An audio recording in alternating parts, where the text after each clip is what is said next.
economía en casa. Me da la impresión que el papá murió, la familia se terminó y este hombre quedó en la bancarrota. Y se tuvo que dedicar a mendigar. La vida es cruel muchas veces.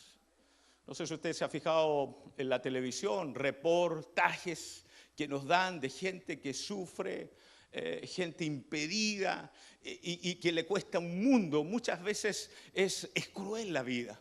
Y aquí vemos cómo la vida se había generado una crueldad sobre este Bartimeo. Tuvo Bartimeo que asumir una dura y triste realidad, la pobreza. Todos podemos identificarnos en algún momento con Bartimeo. Llegamos a Cristo cuando éramos mendigos espirituales. Buscamos en distintos lados pidiendo limosnas. Algunos tratando de suplir sus carencias con amigos, otros tratando de suplir sus carencias con cosas que trataban de a lo mejor hacer pasar su tiempo. De distintas formas mendigando. Llegamos un día a Cristo. Y por otro lado, ciegos en la vida espiritual. No reconocíamos la autoridad de Cristo que Él tenía sobre nosotros. Así que, en cierta medida, todos los que estamos acá somos o nos identificamos, gracias hermano, nos identificamos con Bartimeo. Bartimeo, ciego y también una persona que era mendigo, que tenía carencias. Le voy a dar otro antecedente. Los ciegos no participaban o no podían ser parte de ceremonias y trabajos de la época. Para ello estaba vedado entrar en el templo, por eso tenían que estar fuera del templo. O sea, había una discriminación en torno a los ciegos. Agréguele todas esas componentes. Un hombre que había vivido en su niñez probablemente de buena forma, pero ahora se enfrentaba a una triste y cruel realidad. No podía ser parte de los demás, no podía trabajar, no podía entrar a los templos. Me llama la atención a medida que vayamos avanzando en el análisis de este pasaje, que el escritor le habla y dice: Bartimeo el ciego, en el verso 46, hijo de Timeo, estaba sentado junto al camino mendigando. No se puede participar de los beneficios, de la gloria de Dios, cuando tú estás sentado junto al camino. El mismo relato bíblico, la persona, el hombre de Dios que escribe esta palabra, al final hace un distingo. Dice que ya él no estaba sentado junto al camino, sino que seguía a Jesús en el camino. Vale decir, tuvo un encuentro con Jesucristo. Es lo que nosotros debemos añorar.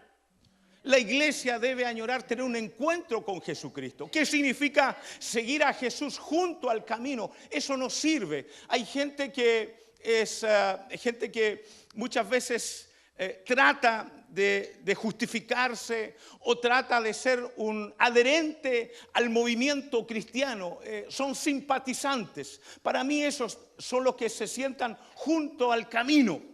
Pero esa gente nunca va a ser protagonista de lo que Dios quiere hacer en estos tiempos.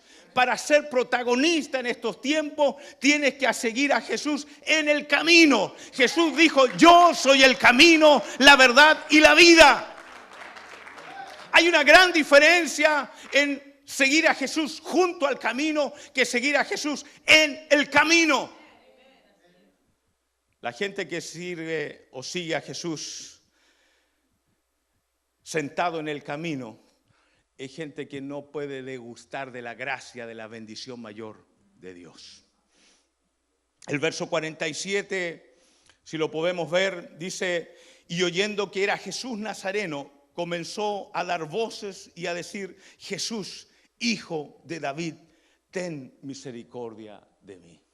El verso 47 nos da una luz. nos enseña que debemos estar alertas a las oportunidades en la vida. Tienes que estar alerta a lo que Dios tiene para ti.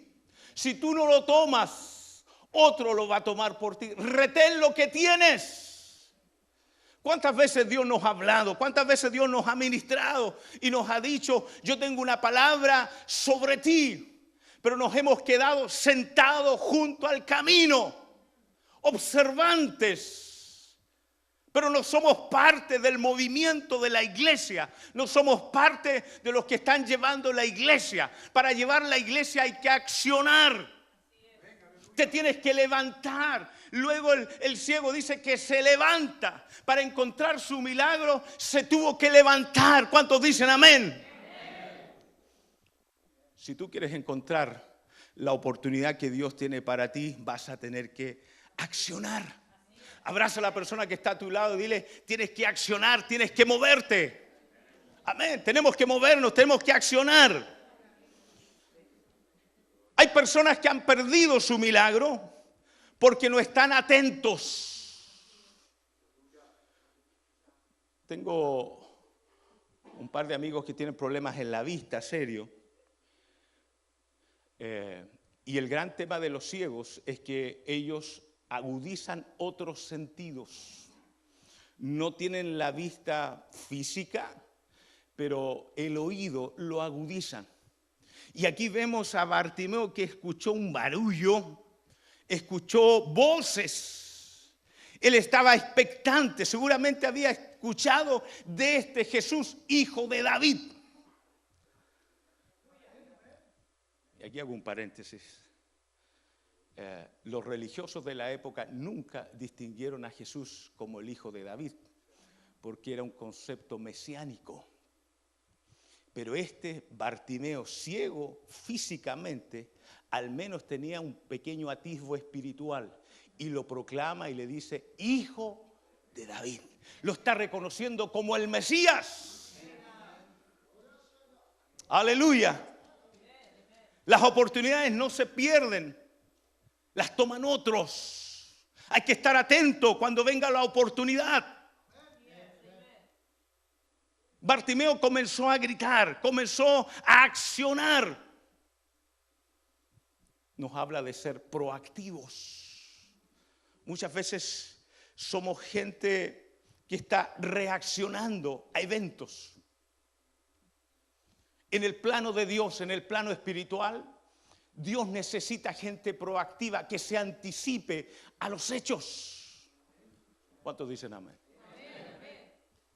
Dios está esperando que seas proactivo, no seas reactivo. Muchas veces has perdido algo de Dios, has perdido una bendición de Dios porque hemos sido reactivos. Hemos llegado tarde a alcanzar la oportunidad.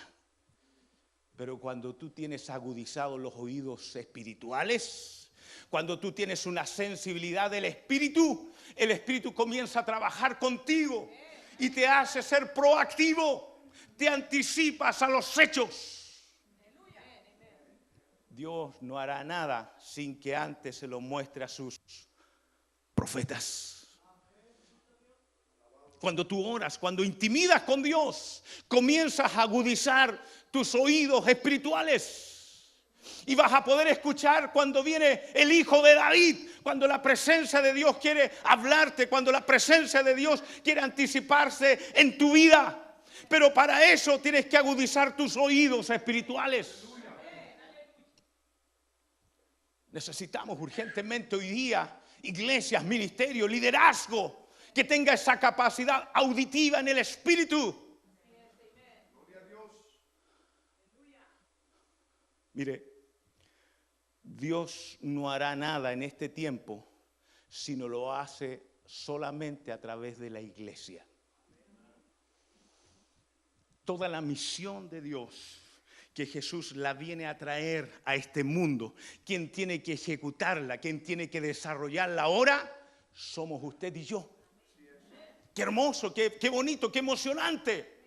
Pero es una tremenda responsabilidad. Si logramos entender que tenemos una responsabilidad, usted y yo somos el medio de Dios en este tiempo, en esta ciudad, en este lugar. Tienes que entenderlo, tienes que ser desafiado en esta tarde a aceptar la oportunidad que Dios te comienza a colocar hoy de nuevo en tu vida. Hay que ser proactivo, anticiparse antes, pero para eso hay que agudizar los oídos del Espíritu.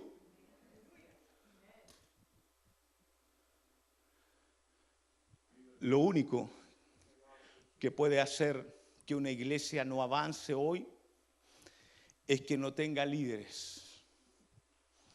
El gran desafío hoy de las iglesias es formar liderazgo, formar.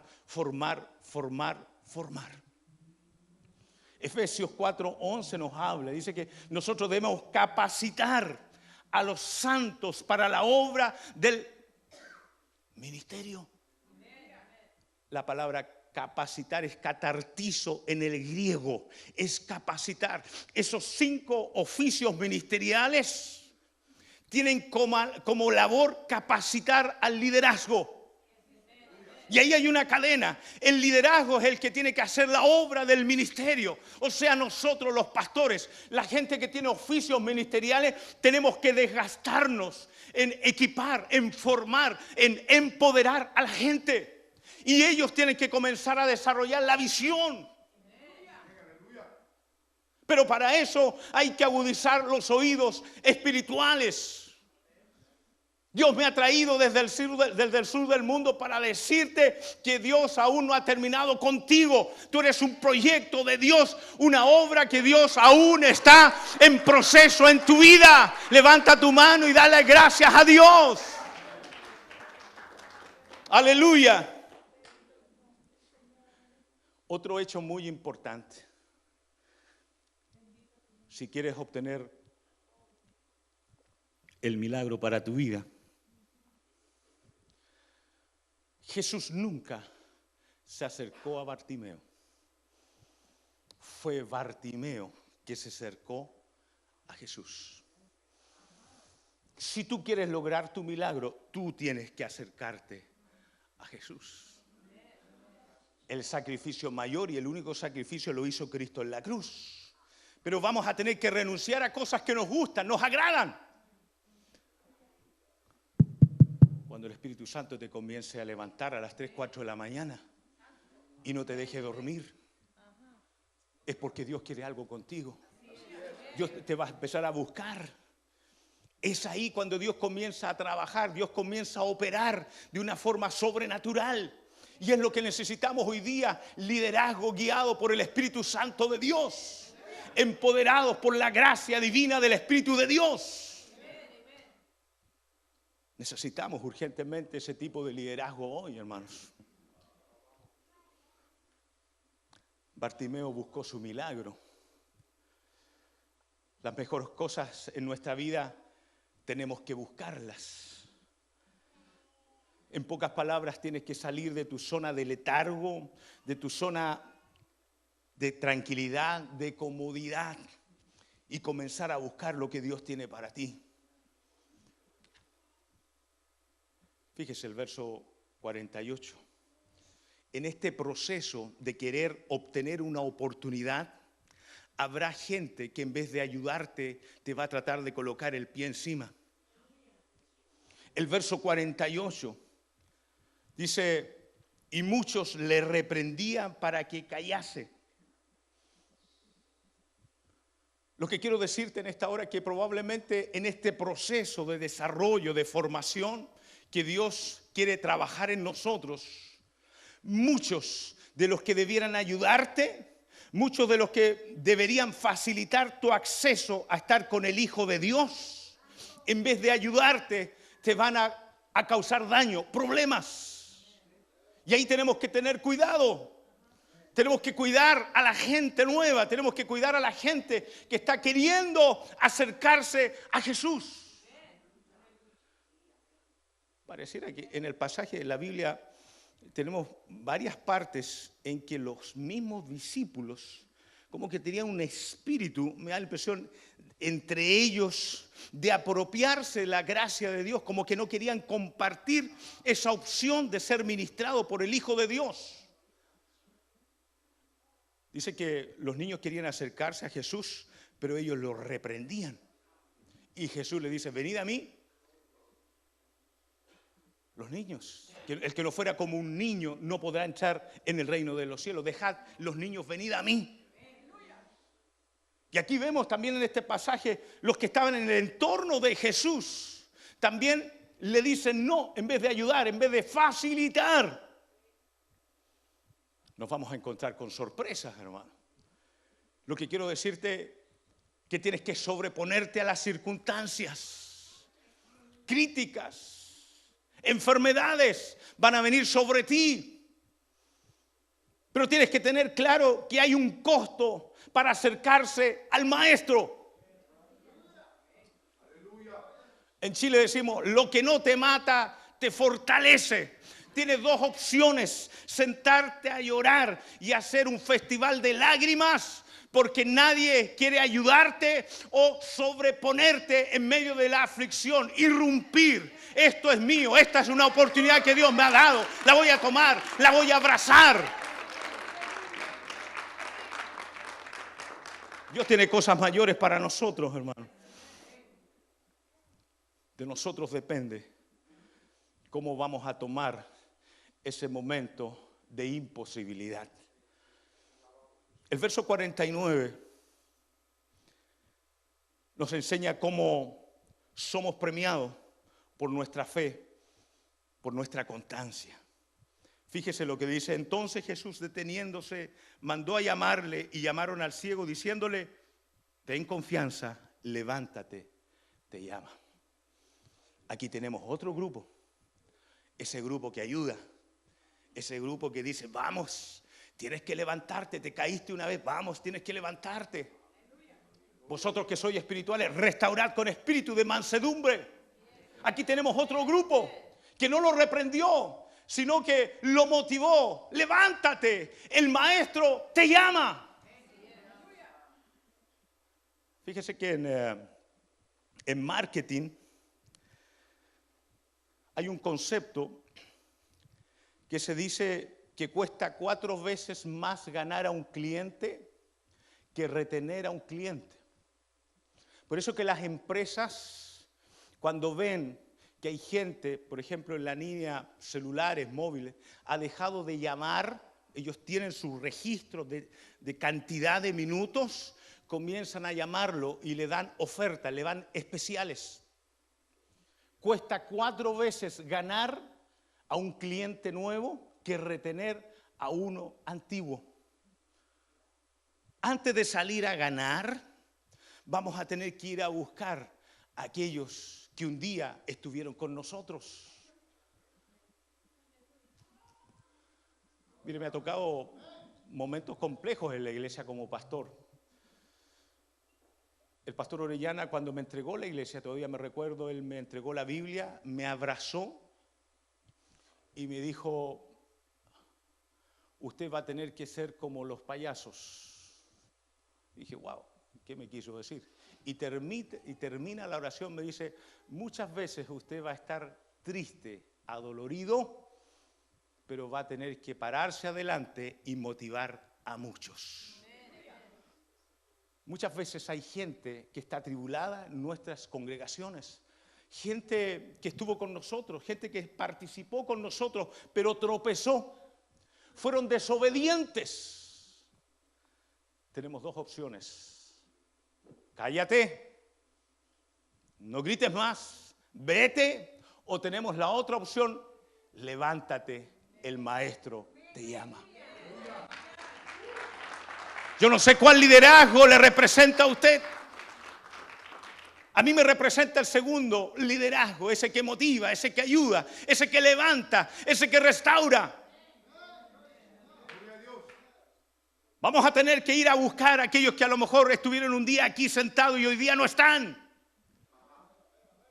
Que el Señor nos ayude, que el Señor nos dé esa capacidad, esa pasión, ese amor para entender, hermanos. Nosotros los pastores sabemos lo que es de crítica. Nos critican porque sí y porque no. Decimos en Chile palos porque bogas y palos porque no bogas. Los primeros años de ministerio que me entregó el pastor Orellana, se cumplió esa palabra. Las críticas, porque sí y porque no. Y eso dolía, hermano. Dolía como pastor. Pero llegó un momento en que yo tuve que decidir. O sigo con esta amargura para ministrar a la gente, o definitivamente digo, Señor, tú te encargas de ellos. Yo estoy aquí para bendecir, yo estoy aquí para restaurar, yo estoy aquí para levantar a esta gente. Tú te encargas. Y ahí me comenzó a hacer sentido la palabra que dice, mía es la venganza. Que el Señor nos ayude, hermano, a nosotros, liderazgo, a tener esa capacidad de ir a buscar esa oveja que está perdida. Hay oportunidades que ellos desaprovecharon. Pero yo quiero ser como aquellos que le dijeron al ciego, levántate, el maestro te llama. El verso 50 nos habla de sometimiento y esto me encanta. Él entonces, arrojando su capa, se levantó y vino a Jesús. La capa que usaban los ciegos, los mendigos, era una capa muy especial. Era una capa amplia que tenía dos funciones. En el día ellos la colocaban como una especie de mantel donde ellos recibían las limosnas, las monedas. Y por la noche era aquello que le cubría, que le guardaba del frío, era su cama. Cuando habla la Biblia que este hombre arrojó su capa, está hablando de sometimiento, está hablando de perder el ego, de perder la vanidad. Para recibir tu milagro te tienes que humillar. Todo lo que tenía él era una capa. Puso en riesgo todo lo que tenía para recibir su milagro, para recibir su oportunidad. Yo te pregunto en esta tarde, ¿qué tienes tú para ofrecerle al maestro? Tenemos que dejar nuestra capa.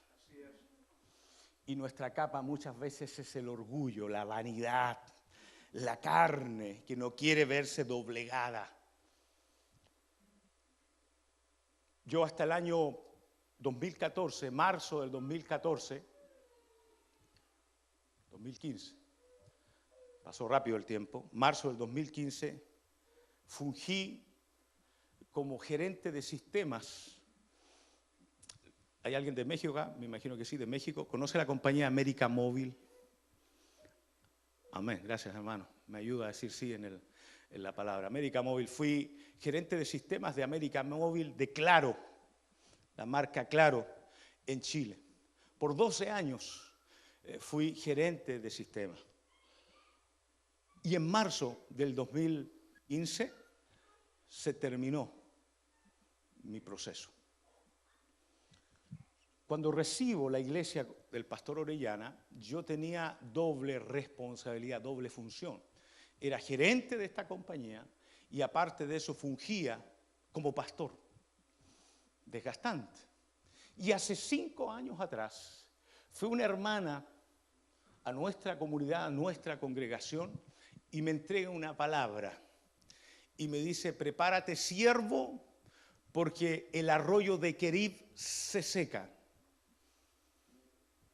Haciendo alusión a la vida de Elías. Recuerde que quien estaba nutriendo hasta ese momento a Elías era el arroyo de Querib. Todo lo que rodeaba, todo lo que estaba ahí, era la forma de alimentarse. Y la hermana me dice, prepárate siervo porque el Señor te seca el arroyo de Querib, el Señor te quiere a tiempo completo. Usted sabe, hermano. Ser gerente de una compañía no es mal pagado. Uno está acostumbrado, tiene un nombre, tiene una capa. Esta es mi capa. Y en marzo del año pasado me dicen, Miguel, gracias por tu servicio, lo hiciste muy bien, sin embargo llegas acá. Y comienzo a sentir que esa palabra, 5 años atrás entregada a mi vida, comenzaba a cumplirse. Y comenzaba el proceso de Dios. ¿Cuántos quieren ser procesados por Dios? Ah, eso es complicado, hermano. Ser procesados por Dios es muy complejo, hermano. Y comencé 25 años levantándome a las 6 de la mañana para ir al trabajo. Todos los días una agenda de reuniones con gerentes, con clientes, todos los días teniendo reuniones. Y de la noche a la mañana me encuentro desocupado en casa. Y comenzó la preocupación. Y todavía no entendía lo que Dios me había dicho hacía 5 años atrás. Y siempre al lado de un hombre, nunca atrás hay una mujer de Dios. Mi esposa es una mujer que ora mucho, que cuando se decide buscar a Dios se levanta de madrugada, 3, 4 de la mañana a buscar el rostro del Señor. Y ella comenzó a levantarse de madrugada. Y me dice un día, ¿te recuerdas de lo que te dijo esta hermana? Sí. Bueno, me dijo, probablemente estamos siendo procesados por el Señor. Y comenzamos a orar, empezamos a clamar, Señor, danos un trabajo, porque eso es lo que uno sabe hacer. Y empecé a orar, empecé a clamar, Señor, dame un trabajo todos los días, levantamos ayuno, Señor, dame un trabajo. Hasta que un día, 7 meses después, me llaman. Y alguien me dice, Miguel, ¿qué estás haciendo? Estoy esperando. Vente para acá, me ofrecen un trabajo de ser gerente de sistemas de otra compañía. Y yo feliz me voy, hermano, pensando que era Dios que me había abierto esa puerta. Me subo, hermano, en ese carro y comienzo a gerenciar. Y no había visto en mi vida, hermano, situación tan caótica, tan compleja como la que viví los últimos 3 meses de mi vida, hermano. Cuando tú estás en la voluntad de Dios es buena, es agradable y es perfecta, hermano. Pero este nuevo empleo no era bueno, no era agradable y no era perfecto. Las personas que habían armado esa área se habían retirado un par de semanas antes. Cuando yo llegué renunció uno, no había nadie antiguo, hermano. Tuve que traer gente nueva. Era tal el nivel de estrés. ¿Han escuchado el concepto se cayó el sistema? Cuando usted va a pagar, no sé si le pasa acá en los Estados Unidos, y la gente va a recibir su catch o algo así, le dice, no tengo sistema. Bueno, nos pasaba habitualmente, teníamos un problema muy grave y comencé a tener esos problemas. Y de repente viene una palabra a mí y me siento como un Jonás, hermano. ¿Se recuerda de Jonás? En la escuela dominical nos hablaban mucho de Jonás. Jonás no le hizo caso a la palabra de Dios. Por eso al mar profundo, al agua lo tiró y vino un pez muy grande y ¡pum! Se lo tragó. ¿Por qué no le hizo caso a la palabra de Dios? Y comencé a tener esos procesos. Les hablé a mis líderes y les dije un día con mucho pesar, me siento un Jonás. Y el año pasado, esta hermana que me había declarado esa palabra 5 años atrás viene a mi iglesia desde Perú. No es una persona que viva en mi iglesia, desde Perú. Y yo le digo, Lady se llama ella, Lady, le digo, tú sabes que tengo un nuevo trabajo. Y ella me queda mirando, como entendiendo, sabiendo, y me dice, pastor, no necesariamente lo que Dios nos da, muchas veces lo que Dios quiere entregarnos. Y yo, ¿pero cómo? Y comencé a procesar lo que me dijo. Muchas veces exigimos tanto a Dios, tenemos tanto llanto, tenemos tanto, yo diría, infantilismo que le pedimos a Dios, que me da la impresión que muchas veces Dios dice, bueno, le voy a dar lo que me está pidiendo. Y me entregó lo que le estaba pidiendo, pero fue como diciendo, bueno, ¿querías esto? Yo te saqué de esto porque yo te tengo una nueva nominación. Yo te tengo un nuevo destino para tu vida. ¿Pero quieres volver a lo mismo? Ok, ahí lo tienes y peor. 3 meses, hermano, sufrí hasta que un día dije, se acabó. voy a renunciar. Tomé la decisión de renunciar y se acabó. Fue cuando aparece el llamado de mis primos, de los pastores, que me dicen: el pastor Orellana está acá en esta situación, necesitamos que puedas estar también con nosotros. Hermanos, y Dios toma el control de las cosas. No es fácil, hermano, soltar muchas veces nuestra capa, porque nos gusta el orgullo, la vanidad, tenemos los egos, tenemos, aquí estoy yo. Y el Señor me había llamado a tiempo completo hace tiempo y yo desobedecí. Y le dije con mi esposa: Señor, yo quiero hacer lo que tú quieres ahora hacer conmigo. Yo soy un hombre al cual Dios le ha dado una segunda y una tercera y una cuarta oportunidad. Dale un aplauso fuerte al Señor. Aleluya.